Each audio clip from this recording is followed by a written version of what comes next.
Bugungi mijozim Zamira. Zamira talaba. Uning asosiy muammosi ranglarni to'g'ri tanlolmasligida va stilini topolmayotganligida. Zamira bilan birinchi o'rinda konsultatsiya o'tkazdim. Psixotipiga test qilganimda romantika va sport chiqdi. Tabiiyki, biz shundan keyin magazinga yo'l oldik. Zamira o'ziga obraz tanladi, men esa Zamirani psixotipiga qarab obrazlar tanlashga harakat qildim.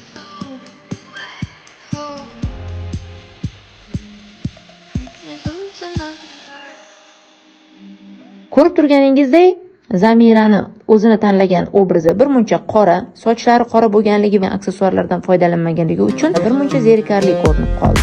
Men tanlagan obrazlarga esa sizlar baho berasiz degan umiddaman. Albatta kommentariyda fikringizni yozib qoldiring. Imij tahlili bo'yicha yana ham ko'proq ma'lumotlar olishni xohlasangiz, 22 sentyabr kuni soat 21:00 da meni bepul master-klassimda ishtirok eting va mijozlarim tahlillari bilan tanishing.